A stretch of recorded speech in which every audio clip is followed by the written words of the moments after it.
Bismillahirrahmanirrahim, alhamdulillah, wassalatu wassalamu ala rasulillah. En el nombre de Allah, el clemente, el misericordioso, damos las gracias infinitas a Dios y pedimos paz y bendiciones por nuestro profeta Muhammad. Assalamu alaikum wa rahmatullahi wa barakatuh. Que la paz, la misericordia y las bendiciones de Allah sean con todos ustedes. Bien, alhamdulillah, hemos terminado el primer pilar del Islam, que es la shahada, el testimonio de fe. Y ahora entraremos, inshallah, a otro pilar de la fe, del Islam, que es hacer la oración. Y con este pilar vamos a entrar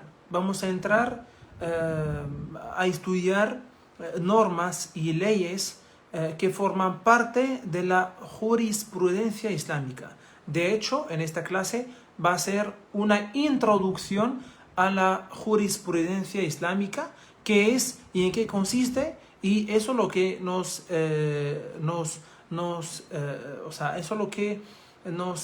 ayuda para entender lo que vamos a estudiar inshallah en adelante, porque lo que vamos a estudiar es una ciencia, es un conocimiento, ¿ya? Son normas y reglas basadas en el Corán, en la Sunna y también en la deducción y resolución de los juristas musulmanes, como vamos a ver. Entonces, el Islam, como sabemos, tiene como fuentes, o sea, tiene dos fuentes, que es el Corán, la palabra de Dios, y la Sunna del profeta Muhammad, que son normas que el profeta Muhammad estableció, o que son actos que hizo el profeta Muhammad y formaron parte de la religión, o también cosas que él decretó, ya, actos o dichos que él decretó. Y entonces, cuando los musulmanes estaban con el profeta Muhammad sallallahu alaihi wasallam, cualquier duda que tenían, cualquier interpretación que hacían, digamos, de un texto en el Corán o en la Sunna, y luego se hace una diferente interpretación y no se llega, por ejemplo, entre los compañeros, no se llega a una conclusión, pues acudían al profeta Muhammad y le preguntaban, y él, como es el legislador, como es el profeta, el mensajero de Dios, pues les enseñaba lo correcto, como podemos ver en un hadith en que el profeta Muhammad ordenó a sus compañeros que no recen el Asr sino en Banu Qurayda, ¿ya? Entonces un grupo de compañeros entendieron que tienen que rezar el Asr en Banu Qurayda, o sea, en el lugar. Banu Qurayda era un pueblo, ¿ya? Y el otro grupo entendió de que tienen que apurarse y alcanzar el Asr ahí. Y bueno, pues decían, como llegó el tiempo del Asr, estando en camino hacia Banu Qurayda, entonces hacían o rezaban el Asr en el camino. El otro grupo, interpretó literalmente el hadith del profeta Muhammad y dijeron que el profeta Muhammad nos dijo: no recen el Asr sino estando en Banu Qurayda. Y respetaron literalmente el texto, pero el otro grupo lo interpretaron, ¿no? En base a que cuando llegue el tiempo de una oración se tiene que hacer. Cuando volvieron al profeta Muhammad, ¿ya?, y le contaron lo que había sucedido, pues dijo a ambos grupos que lo que han hecho es correcto. ¿Ya? Entonces, cuando el profeta Muhammad sallallahu alaihi wasallam falleció y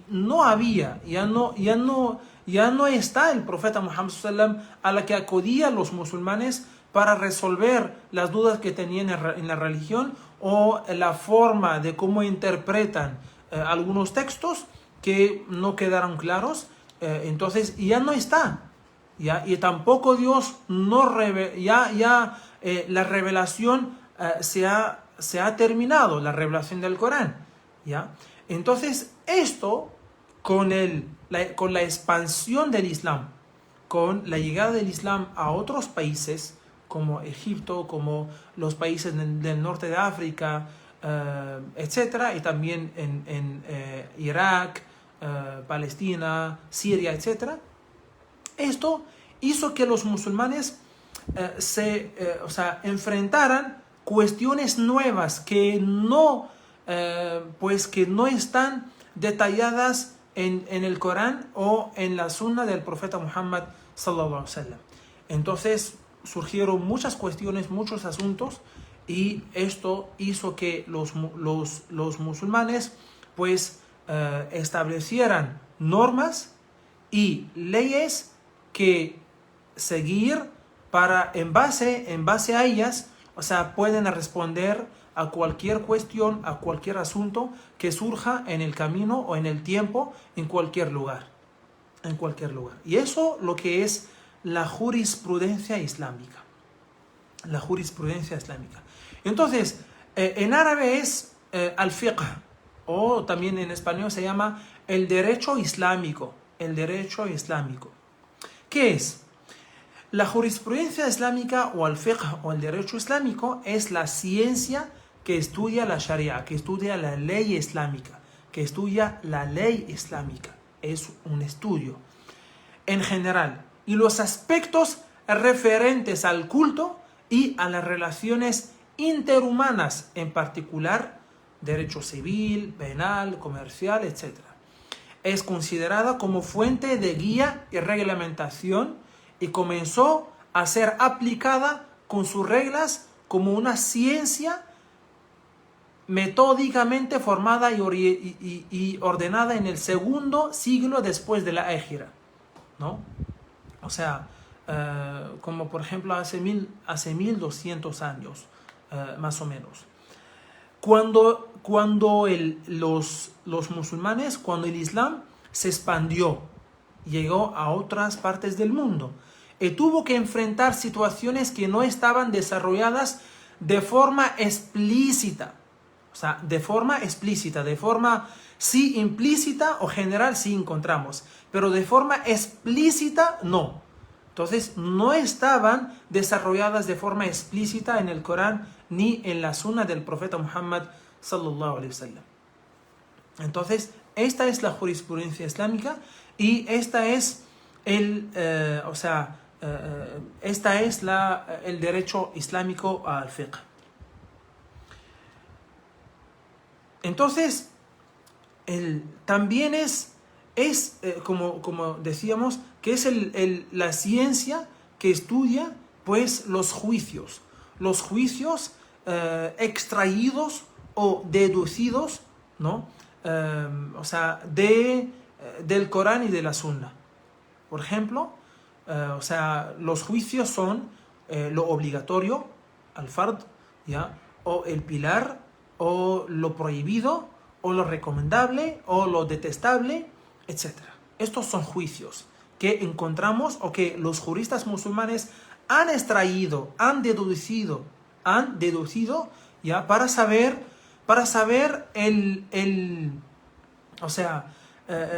el significado del mensaje del Corán y también del mensaje de la Sunna del profeta Muhammad sallallahu alaihi wasallam que quieren transmitir. Si es una orden o es una prohibición, o es una obligación, o es solo un permiso, una autorización, o es algo recomendable, o es algo detestable, ¿ya? Y entonces esos son los juicios que han extraído los juristas musulmanes a la hora de estudiar el Corán y la Sunna, obviamente con herramientas. ¿Cuáles son esas herramientas? Son, por ejemplo, el idioma árabe.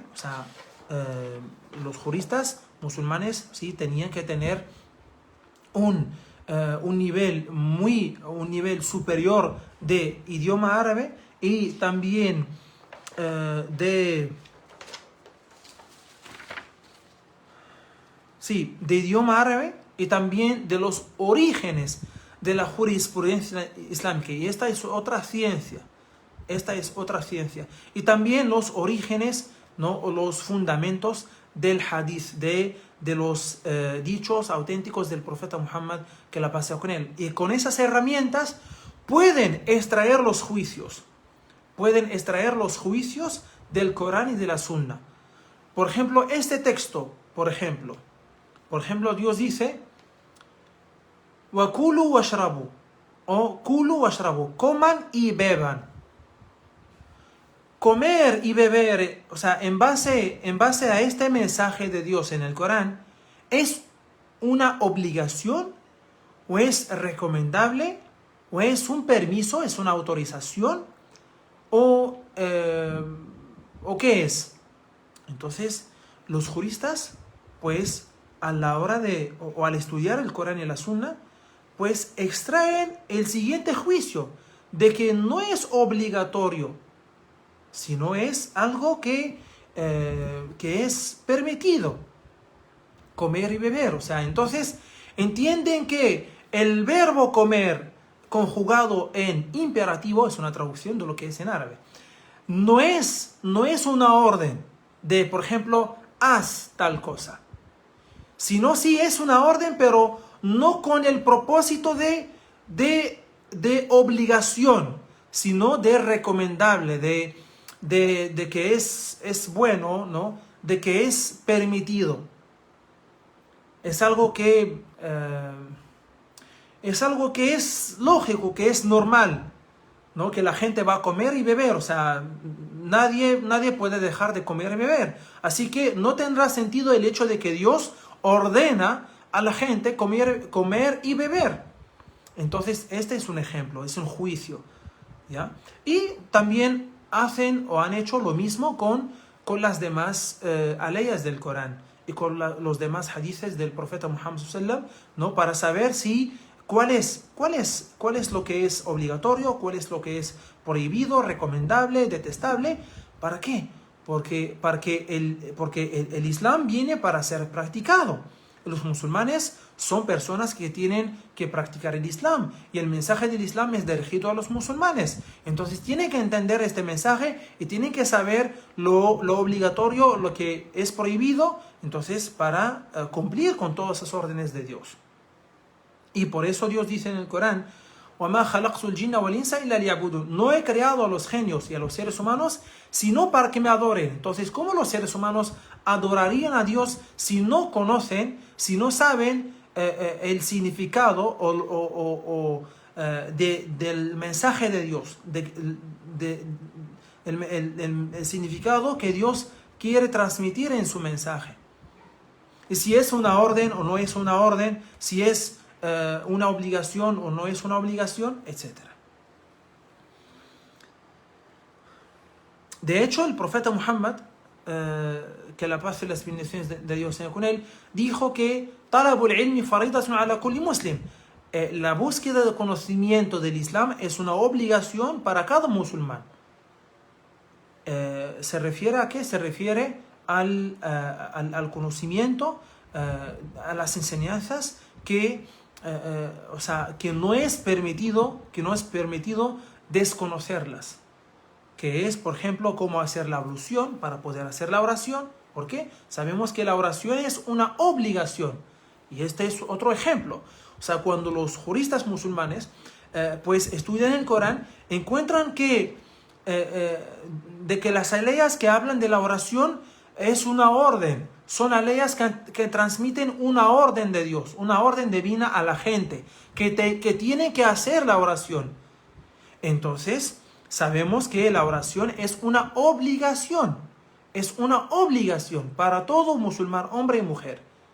Entonces, el hecho de que, o el conocimiento, o el saber de que la oración es una obligación, esto es un conocimiento y un saber que tiene que tener todo musulmán, por obligación, que tiene que saber de que la oración es una obligación, también, y por ser una obligación tiene que hacer cómo hacerla, cuál es la forma y la manera correcta de cómo hacer la oración, porque ya es una obligación, entonces tiene que hacerla correctamente. Y también cuáles son las condiciones, y encontraron que las condiciones para poder hacer la oración, entre ellas es hacer la ablución. Todo eso lo vamos a ver inshallah, es hacer la ablución. Y también la ablución se hace como han encontrado, han extraído, se hace con agua purificada.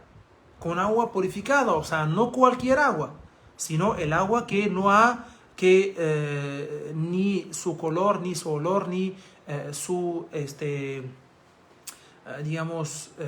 origen ha sido cambiado.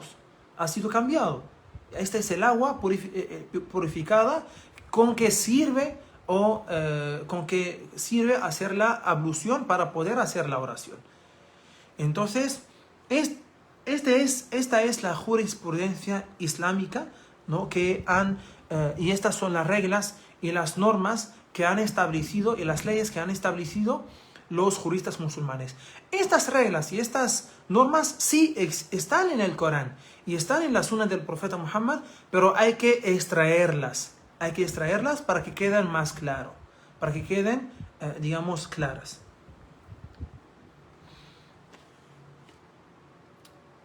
Ya. Y también también la jurisprudencia islámica es que cuando el musulmán hace la oración, o sea, hay que ver también si lo ha hecho correctamente o no. O es una oración incompleta, o es una oración correcta, o es una oración, por ejemplo, es una oración, que no vale, inválida. Entonces, con eso es lo que vamos a estudiar, inshallah. Vamos a saber cómo hacer la ablución correctamente. ¿Cuáles son los pilares de la ablución? La intención también es un pilar. Eso, inshallah, lo veremos, ¿ya? Poco a poco van a entender lo que estoy ahora tratando de transmitir a ustedes. Y también veremos cuál es la forma correcta de cómo hacer la ablución, y luego cómo hacer la oración, el zakat, el ayuno, la peregrinación, etc. ¿Ya? Entonces, le es obligatorio para todo musulmán, hombre y mujer, saber esas reglas y estas normas que hacen correctos los actos de adoración que tiene que hacer por obligación y que Dios ha ordenado al ser humano cumplir.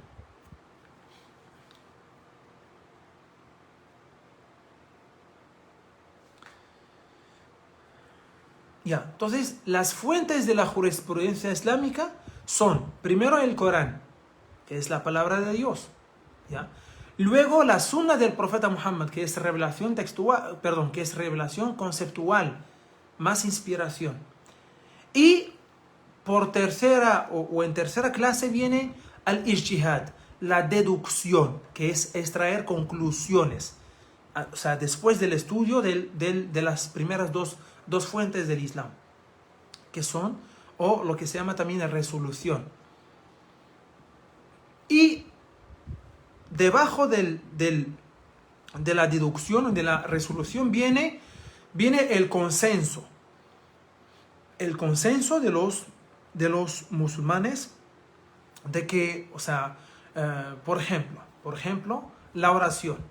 La oración, sabemos que en el Corán Dios, o sea, es una obligación en base a lo que Dios dice en el Corán. También la Sunna indica que la oración es un acto obligatorio que tiene que hacer todo musulmán. El Corán y la Sunna. También el consenso, o sea, todos los musulmanes, desde que comenzó el Islam hasta el día de hoy, todos los musulmanes saben y por consenso que la oración es una obligación para los musulmanes. Es una obligación, no es una opción. No es un acto opcional, sino es un acto obligatorio para todo musulmán que ha alcanzado la pubertad y es una persona, que tiene la capacidad mental y también, y otras condiciones que estudiaremos, inshallah.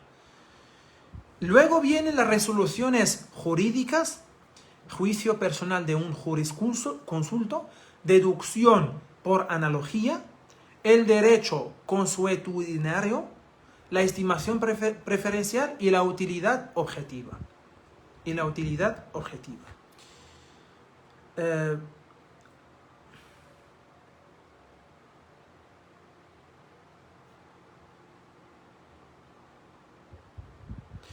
Por ejemplo, las clasificaciones de los juicios de la jurisprudencia islámica son las siguientes. Primero, preceptos o decretos de ejecución obligada, que se llama en árabe fard, ¿ya? Preceptos o decretos de ejecución obligada, que son leyes de sentido unívoco que no admiten interpretación alguna, extraídas de textos coránicos y de la sunna o decisiones por consenso, ¿ya? Entonces, decir que la oración, los 5 rezos, por ejemplo, es un ejemplo, o el ayuno del mes de Ramadán, o el zakat que se da cada año, o la peregrinación, o el velo de la mujer musulmana, o también de que el esposo tiene que mantener a su familia, o por ejemplo, de que la mujer, de que el hombre o de que la mujer no puede casarse con un no musulmán. O sea, todo esto es algo conocido, es algo que no admite interpretación alguna. Y extraídas de textos, porque son leyes extraídas de textos coránicos, ¿ya? Y de la sunna, y también decisiones por consenso, de que todos los musulmanes, desde que saben que es obligatorio, que el hijab es obligatorio, que la oración es algo obligatorio por todo musulmán, el ayuno del mes de Ramadán, la peregrinación, etc., ¿ya? Entonces, esto no admite interpretación. Decir que, no, yo pienso que la oración es algo que, opcional, que quien quiera hacerlo, la hace, quien no, pues no admite interpretaciones personales o, cualquier interpretación. No es admisible, perdón. Y la violación de un fard, la violación de un decreto de ejecución obligada, es punible ante Dios y ante las autoridades competencias, pecado y delito al mismo tiempo. Un musulmán, por ejemplo, que niega la obligatoriedad de la oración, automáticamente abandona el Islam. Esto anula, si un musulmán cree que la oración, los 5 rezos, no son obligatorios, anula su fe. Anula su fe y no es musulmán. ¿Por qué? Porque, niega la obligatoriedad de algo que está claro en el Corán, que está claro en la sunna del profeta Muhammad y por consenso de los musulmanes. Que algo que es, del cual todos los musulmanes están de acuerdo y que no hay diferencias o otras interpretaciones, y que todos están de acuerdo de que la oración es obligatoria. La violación de un fard implica una restauración obligatoria. 2. Requisitos o deberes de ejecución exigida, wajib, que son leyes de rango entre fard y sunna, cuya omisión requiere una reparación sustituta. 3. Reglas proféticas, que es la sunna, son disposiciones y normas inspiradas en el comportamiento profético, de observancia meritoria y recompensada. Las normas proféticas son de 2 tipos. Primero, normas confirmadas, es una sunna muakkada, cuya violación es reprobable. Y la otra son normas preferenciales, cuya ejecución obtiene recompensa, pero su omisión no es reprochable. No es reprochable. Y bueno, como mencionamos, que el fiqh, la jurisprudencia islámica, es la ciencia que estudia la ley en general, la ley islámica, y los aspectos referentes al culto y las relaciones humanas, derecho civil, comercial, etc. en particular. Y la jurisprudencia islámica, con eso terminamos, la jurisprudencia islámica se divide en 2 grandes ramas. La primera rama, los actos de adoración. Es la parte de la jurisprudencia islámica que trata los actos de adoración. La ablución, la oración, el zakat, el ayuno, la peregrinación, el velo, por ejemplo, el matrimonio, etc. ¿ya? Y la otra rama es la parte de la jurisprudencia islámica que trata las distintas ramas del derecho, de derecho comercial, civil, penal, laboral, etc. ¿Ya? Entonces, estas son las dos ramas que, en el que, digamos, se divide la jurisprudencia islámica o el derecho islámico. Pero nosotros, inshallah, primeramente veremos la primera parte que trata los actos de adoración y comenzaremos, inshallah, la próxima clase con con la oración. Veremos, inshallah, primero las virtudes y los méritos de hacer la oración. También veremos el juicio de la oración, tanto en el Corán como en la Sunna, y también, también en el consenso de los musulmanes. Y comenzaremos a estudiar primero la higiene corporal, ¿ya? Luego, lo que tiene que ver con la purificación del cuerpo, de las impurezas o de lo impuro. También estudiaremos el tipo de las aguas que se usa para purificarse de las impurezas. Luego también veremos la ablución mayor y menor, y veremos, inshallah, también cómo hacer la oración. Y así iremos, inshallah, estudiando los pilares del Islam, pues el zakat, el ayuno del mes de Ramadán y la peregrinación. Entonces pido a Allah subhanahu wa ta'ala que esta clase sea de gran utilidad para ustedes, a través de esta breve introducción a la jurisprudencia islámica, que más o menos he tratado de hacer entender esta ciencia y este conocimiento digamos, establecido por los juristas musulmanes. Obviamente, como encontramos en cualquier ciencia, en cualquier carrera, pues que, como por ejemplo la